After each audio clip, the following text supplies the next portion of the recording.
के टिमकार में असंख्यात समय हो जाते हैं, उसमें से 2 समय निकाल लो, 2 समय कितने बड़े होंगे। आँख की टिमकार में असंख्यात समय होते हैं और मरण करके हमें जहाँ दूसरे स्थान पर पहुँचना है 1 या 2 समय में हम अपने स्थान पर पहुँच जाते हैं। ज़्यादा से ज़्यादा समय लगेगा तो 3 समय, प्राक चतुर्भुज 4 समय के पहले 3 समय में हम अपने स्थान पर। ऐसा कोई आपने प्लेन देखा तो 3 समय में ऐसा पहुंच जाता होगा, लेकिन जीव की गति ऐसी है, और जीव की गति ऐसी कि 1 समय में 14 राजू पार कर लेते हैं। कब? जब मोक्ष होता है तब 1 समय में भगवान सिद्धालय में पहुंच जाते हैं। चलो अब आगे क्या है। विग्रह गति में अनाहारक रहते हैं जी। 1 2 3 वा क्या लिखा है? नारकाहा, अनाहारक होता है। कैसे अनाहारक? अनाहारक का मतलब क्या होता है?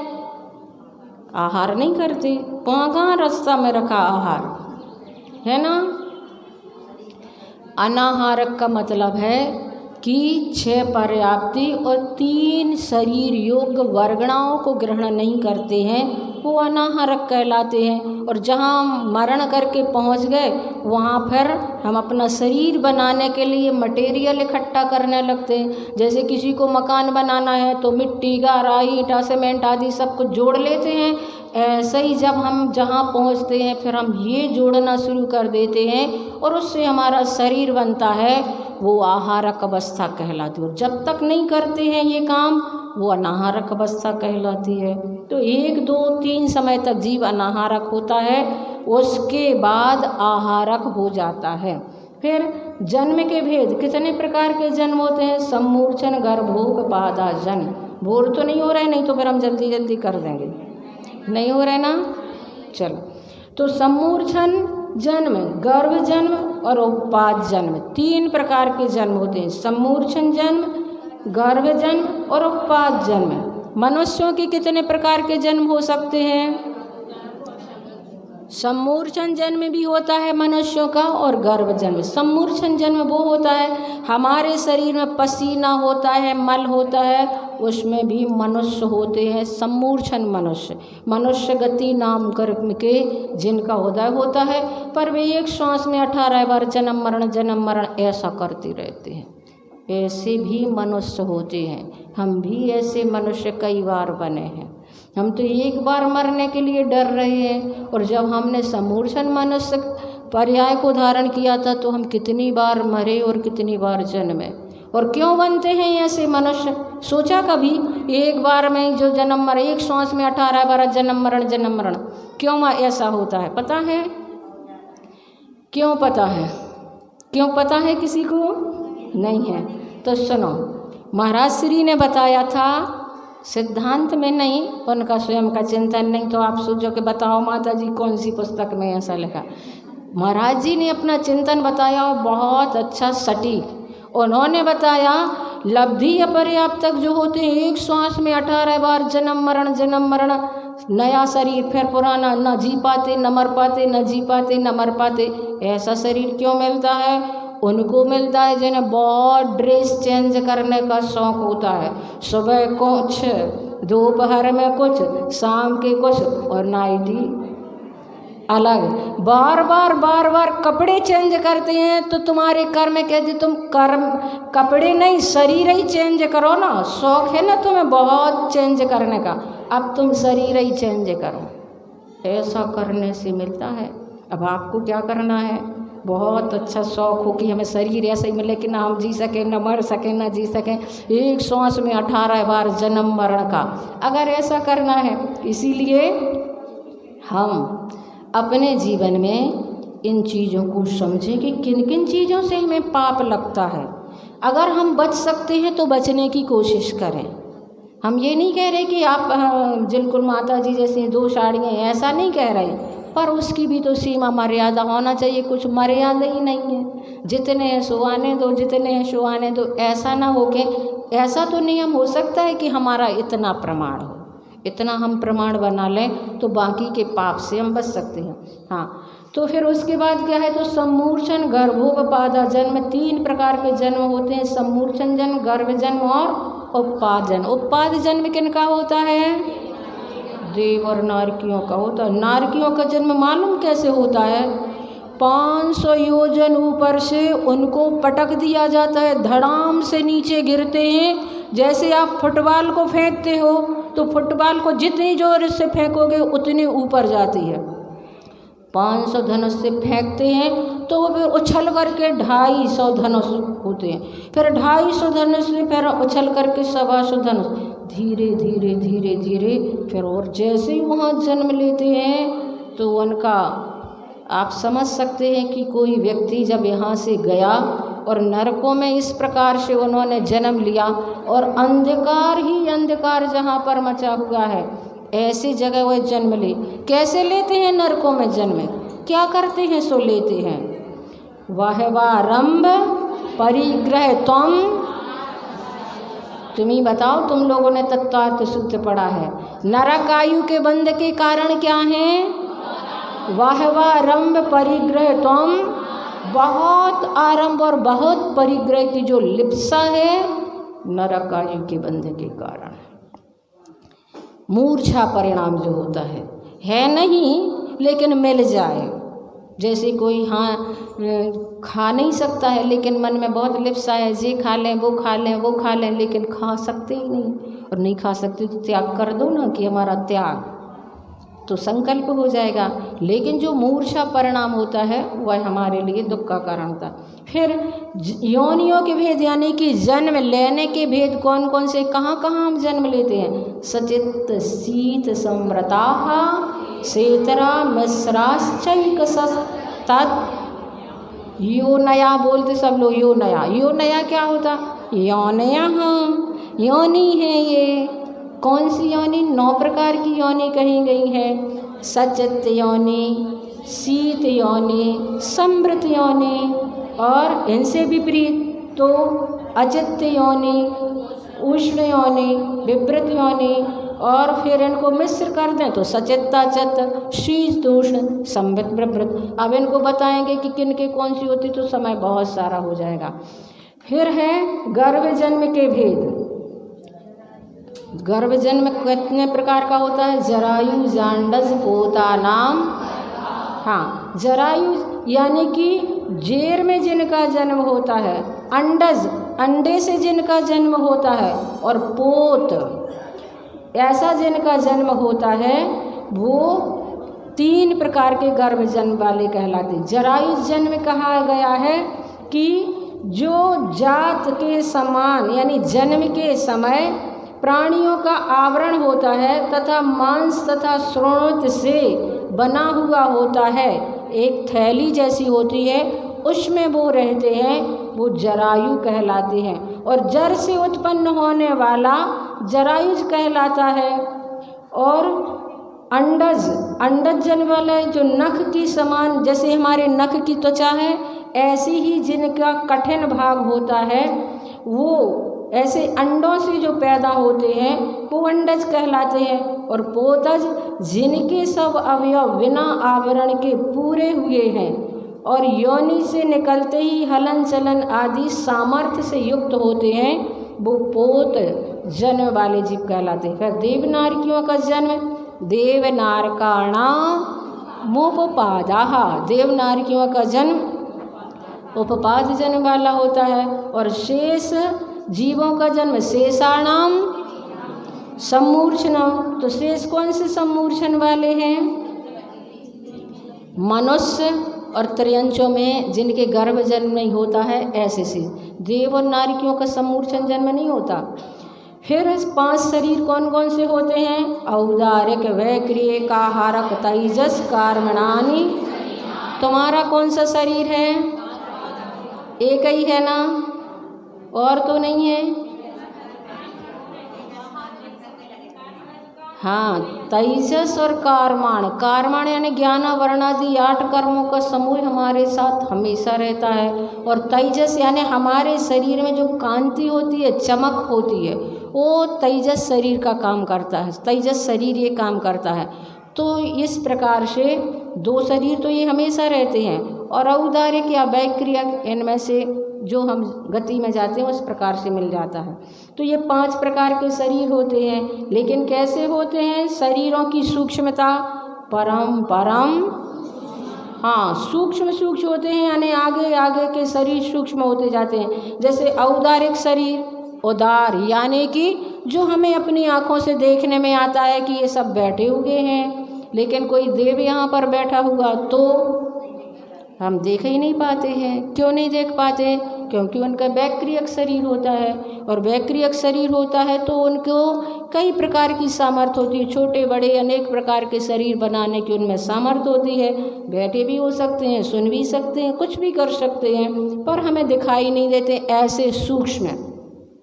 तो औदारिक, वैक्रियक और आहारक शरीर। आहारक शरीर वो होता है जो मुनि महाराज के मस्तिष्क से एक हाथ का पुतला निकलता है, एक हाथ का होता पर हमें दिखाई ही नहीं देता, क्योंकि सूक्ष्म वर्गणाओं से बना होता है। और तेजस और कारमाण, ये 5 शरीर होते हैं, परम सूक्ष्म, अंगे अंग सूक्ष्म होते हैं।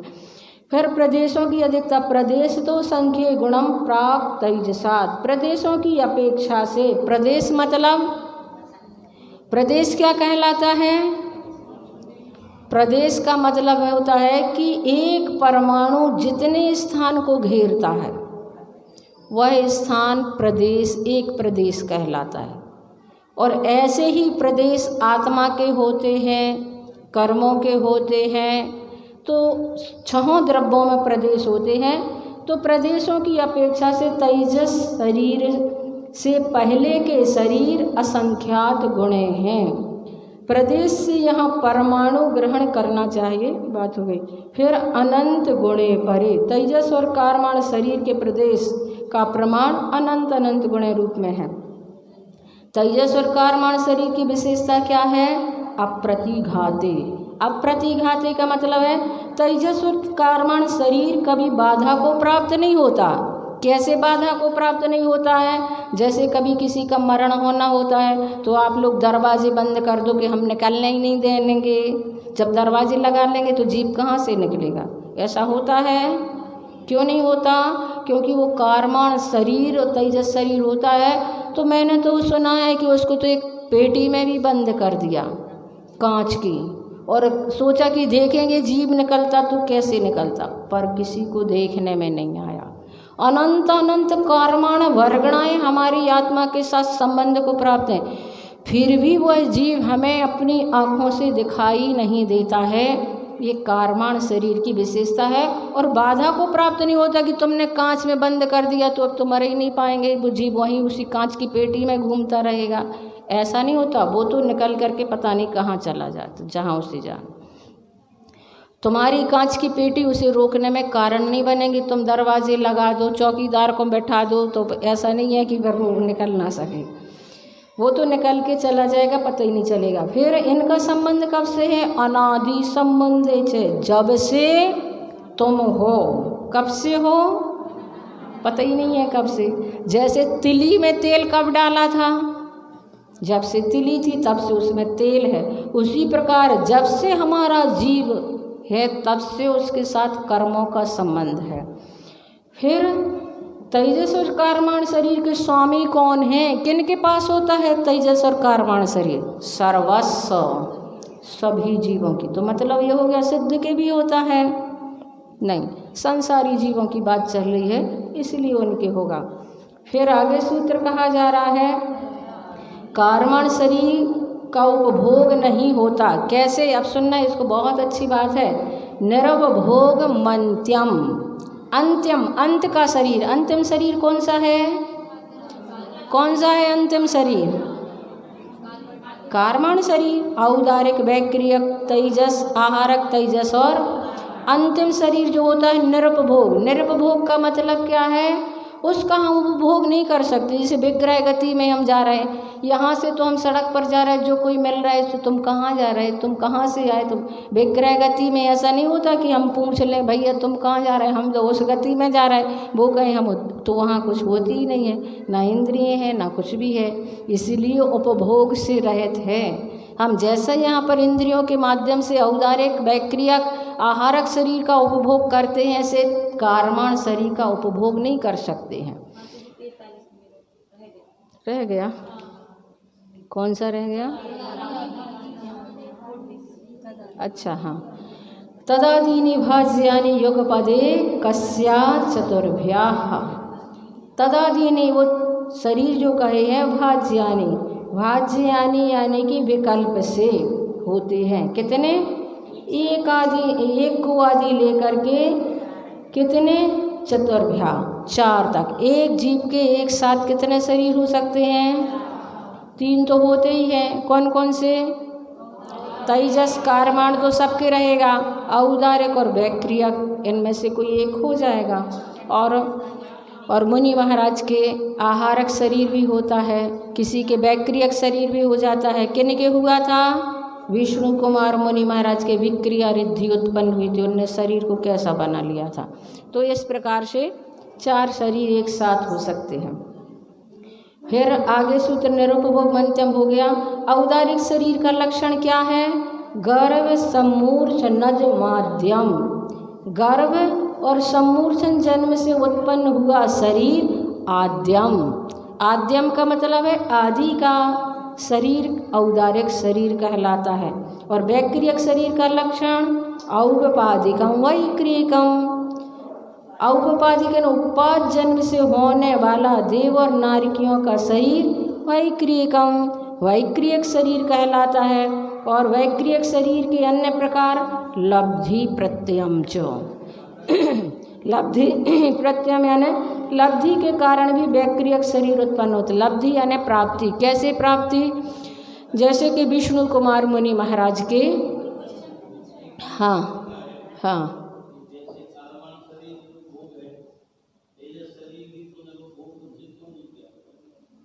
तेजस शरीर तो साथ में रहता ही है।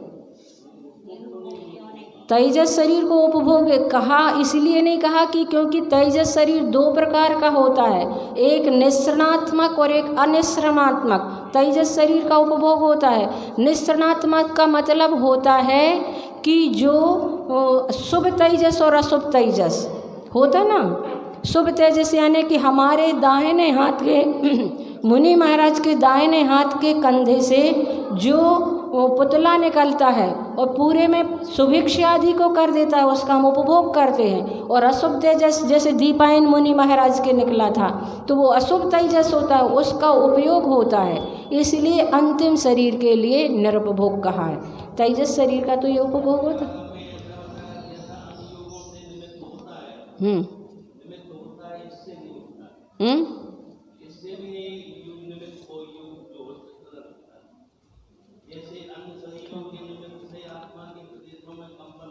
हाँ,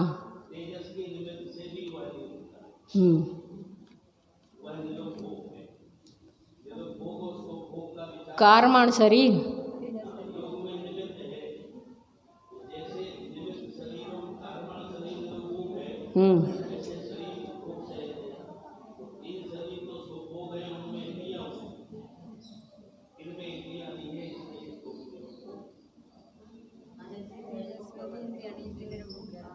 तेजस शरीर जैसे आहारक शरीर को उपभोग कहते हैं। आहारक शरीर जैसे पुतला निकलता है, आहारक शरीर में जैसे पुतला तेजस शरीर में भी इस प्रकार का होता है, इसलिए अंतिम शरीर को निरुपभोग कहा है। और अब बाद में आपकी समझ लेंगे बात, आप किस प्रकार से क्या कहना चाह रहे हैं। तो इसके बाद है वैक्रियक शरीर। फिर वैक्रियक शरीर के बाद अपना कौन सा? लब्धि प्रत्यय से हो गया। फिर तेजस्मपि। तेजस्मपि यानी तेजस शरीर भी लब्धि से उत्पन्न होता है। तेजस्मपि, अपि यानी भी, तेजस शरीर, जैसे वैक्रियक शरीर लब्धि प्रत्यय है, यानी कि लब्धि के कारण वैक्रियक शरीर उत्पन्न होता है तपस्या आदि के माध्यम से। जैसे वैक्रियक शरीर विष्णु कुमार मुनि को उत्पन्न हो गया था, उसी प्रकार तेजस शरीर भी तपस्या आदि के माध्यम से उत्पन्न होता है। और तेजस शरीर दो प्रकार का होता है, शुभ तेजस और अशुभ तेजस। इसमें दिया गया निश्चणात्मक और अनिश्चणात्मक। अशुभ तेजस जैसे कोई उग्र चारित्र वाले यति किसी के द्वारा अपमानित होने से जब क्रोधित हो जाते हैं, तब उसके बाएं कंधे से जीव प्रदेश सहित तेजस शरीर काहल यानी बिलाव के आकार का पुतला बाहर निकलता है और 12 योजन लंबा 9 योजन चौड़ा जलते हुए अग्निपुंज के समान जाज्वल्यमान सिंधु के समान लाल रंग का यह तेजस शरीर उतने क्षेत्र की जलाने योग्य वस्तुओं को परिवेष्टित करता है और जितनी देर तक रहता है दाह्य वस्तुओं को भस्म करता है। दाह्य वस्तु को भस्म कर पुनः लौटकर यति के शरीर में भी प्रवेश करता है और उसका भी विनाश कर देता है। यह अशुभ तेजस कहलाता है। और शुभ तेजस का मतलब होता है कि उग्र चारित्र वाले यति दाहिने हाथ के कंधे से उनके निकलता है और सफ़ेद रंग का होता है। शुभ तेजस से 12 योजन तक सुभिक्षा दी है। जैसे अभी नहीं होता है, अगर कोई मुनि महाराज घोर तपस्या में लीन हो और ये ऐसी महामारी कोरोना जैसी महामारी में निकली है, वो मुनि महाराज बैठ जाए ध्यान में कि हे भगवान कितने सारे लोग परेशान हैं, कितने सारे लोग पीड़ित हैं, इनकी ये बाधा कैसे दूर हो। ऐसा करके वो मुनि महाराज ध्यान में बैठे और उनके दाहिने हाथ से क्या हो जाता है, एक पुतला निकलता है, सफ़ेद रंग का होता है और पूरे में सुभिक्षिता को कर देता है। हाँ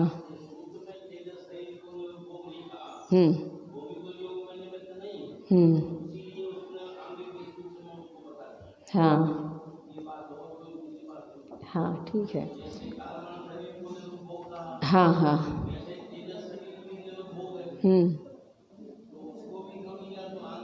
भाति चाहारकम प्रमत्त संयतस्यैव। आहारक शरीर शुभम कैसा होता है, शुभ है। जैसे तेजस शरीर शुभ और अशुभ दो प्रकार का होता है, ऐसा नहीं है आहारक शुभ ही होता है। विशुद्ध होता है और अव्याघाती बाधा से रहित होता है। इसलिए किन के होता है, प्रमत्त संयतस्यैव। प्रमत्त संयतस्यैव यानी कि जो छठे गुण स्थानवर्ती मुनि महाराज हैं उनके होता है। तो आचार्य श्री इसलिए कहते हैं वह आहारक शरीर। किसी मुनि महाराज के मन में भाव उत्पन्न हो गया कि हमें तो नंदीश्वर दीप की वंदना करना है। नंदीश्वर दीप कौन से नंबर का दीप है, 2.5 दीप से बाहर तो मुनि महाराज जा नहीं सकते, फिर कैसे जाएंगे। तो आचार्य श्री का चिंतन है। इस सूत्र में अव्यावाद कहा है। अव्यावाद कहा है तो मानसोत्तर पर्वत उस पुतले के लिए बाधा नहीं पहुंचा पाएगा। ये आचार्य श्री का चिंतन है। इस पर बहुत चर्चाएं संघ में होती है, इसलिए आचार्य श्री का चिंतन बता रहे। नहीं तो आप कहोगे ग्रंथ उठा के बताओ मैं कौन से में ऐसे लिखूँ कि वो पुतला वहाँ जाता है, तो ऐसा हम नहीं बता पाएंगे। हमने आचार्य श्री का चिंतन सुना है और आचार्य श्री का कहना है कि अव्यावाद शब्द दिया है तो उसके लिए पुतले के लिए मानसोत्तर पर्वत बाधा नहीं पहुंचा पाएगा, क्योंकि वह बाधक नहीं होता है। फिर आगे सूत्र है 50 नंबर का, नारकी व सम्मूर्छन जीवों का लिंग। नारक सम्मूर्छनो नपुंसकानि, वे नपुंसक वे जितने सम्मूर्छन जन्म वाले होंगे, और नारकी सम्मूर्छन जन्म वाले होते हैं, सम्मूर्छन वेद वाले होते हैं, लेकिन ना देवाहा, देव नहीं होते, देव नहीं होते। आप लोग कहेंगे हमने तो पढ़ा है 4 गति होती हैं, और आप कह रहे देव नहीं, सूत्र ही कह रहा ना देवा। हाँ, सूत्र ऊपर से जुड़ा हुआ होता है। तो ऊपर जो कहा गया है कि सम्मूर्छन जन्म वाले और नारकी नपुंसक होते, पर देव नपुंसक नहीं होते हैं। देव कौन से वेद वाले होते हैं, 2 वेद होते हैं, स्त्री वेद और पुरुष वेद। देवों के नपुंसक वेद नहीं होता। फिर आगे सूत्र कहा जा रहा है शेषास्त्रि वेदाः। किन के लिए कहा है ये? हाँ, जो नारक, सम्मूर्छन और देवों के अलावा जो जो बचे हैं वे सब कैसे होते हैं? त्रिवेदा, वो सब 3 वेद वाले होते हैं। फिर आगे सूत्र कहा गया है औपपादिक चरमोत्तम देहा संख्येय वर्षा यशो नपवर्त्या शहा। कहा जा रहा है अकाल मरण किनका नहीं होता है? एक्सीडेंट आदि से या विष बेण रक्तक्षरण आदि किसी से जो मरण हो जाता है वो किन किन का नहीं होता है अकाल मरण? वे चाहे तो भी नहीं हो सकता। जैसे नारकी प्रत्येक समय सोचते रहते हैं कि कैसे मर जाएं। सिर्फ एक नरक आयु ऐसी है जहाँ के जीव मरना चाहते प्रत्येक समय, बाकी 3 आयु वाले जीव नहीं मरना चाहते। तो कहा जा रहा है औपपादिकम, उपपाद जन्म वालों का अकाल मरण नहीं होता। कौन कौन से जीव उपपाद जन्म वाले होते हैं? हाँ, उनका कभी अकाल मरण नहीं होगा। अकाल मरण नहीं हो सकता है, असमय में नहीं, जितनी आयु है उतनी आयु उन्हें भोगना पड़ेगी। यहाँ तो ऐसा होता थोड़ा सा टेंशन हुआ सो क्या कर लिया? सेल पास कर लिया आत्मा को। थोड़ी सी किसी ने कुछ कह दिया तो भैया कैसे कह दिया हमें तो बस, और सेल पास नंबर कम आ गए, कुछ भी हो गया तो पता नहीं क्या क्या कर लेते। तो यहाँ तो कर लेते हैं और यहाँ से संकलित से गए नरक में और वहाँ मरना चाहे तो फिर नहीं मर सकते, फिर तो भोगना ही पड़ेंगे हर हालत में। नरकों जैसे दुख तो यहाँ नहीं है। इसलिए कभी भी आत्महत्या का परिणाम नहीं करना चाहिए, कभी भी नहीं। कर परिणाम की बात कह रहे हैं, मरना तो बहुत दूर की। परिणाम अगर हम करते हैं तो हमारे परिणाम हमारे लिए ही कारण बनते हैं। हाँ, कारण हमारे लिए बनते। मैंने मुनि चुल्लक ध्यान सागर महाराज जी से सुना था कि ये साइकोलॉजी जैसी हमारी जो बन जाती। कभी कभी हम गुस्सा में कह देते हम तो मर जाते सो अच्छा तो, ये बच्चों से गुस्से में कह देते, चाहती नहीं है माँ लेकिन गुस्से में कभी कह देती। कभी ऐसे शब्द नहीं बोलना चाहिए।